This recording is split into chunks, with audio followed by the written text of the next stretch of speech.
এমন মায়ের ফুট দুনিয়াতে নাই আমার নবীকে ক্যান্সেল করবে এমন কেউ নাই, বরং তাদের কাছে আমার মুস্তাফা যায় নাই। জানি না আপনারা বুঝতে পারছেন কিনা আমার কথা। আমার নবীকে না বলার ক্ষমতা যে নবীর দরবারে গোলামি করতে আসে জিবরাইলের মতো ফেরেশতা, এমন মায়ের ফুট কে আছে যে মুস্তাফাকে রিজেক্ট করবে? তারা নেয় নাই নয়, আমার নবী তাদের কাছে যায় নাই। আমার নবী তাদের কাছে যায় নাই। আমার নবীর নিয়ত, আমার নবীর চাওয়া, আল্লাহর মর্জি ছিল হালিমাকে সাদিয়া বানানো। আমি জানি না আপনাদেরকে আমি বোঝাতে পারছি কিনা। আসনেওয়ালা আসলো, শুননেওয়ালা শুনলো।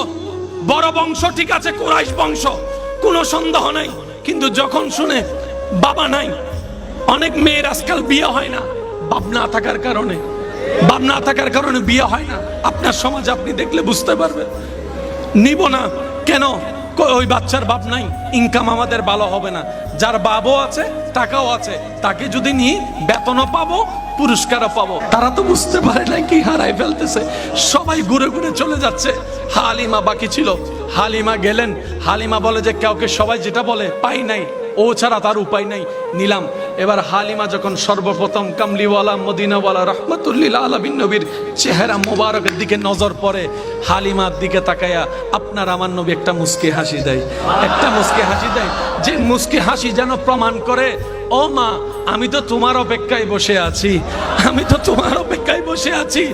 মা হালিমা হয়তো বলে ওরা নেয় নাই তাই আমি নিচ্ছি। নবী বলে যে না রে হালিমা না, আমি তাদের কাছে যাই নাই, আমি তাদের কাছে যাই নাই। যে মুস্তাফা আঙ্গুল তুললে চাঁদ খেলতে শুরু করে, সেই মুস্তাফাকে রিজেক্ট করার ক্ষমতা পৃথিবীতে কারো নাই।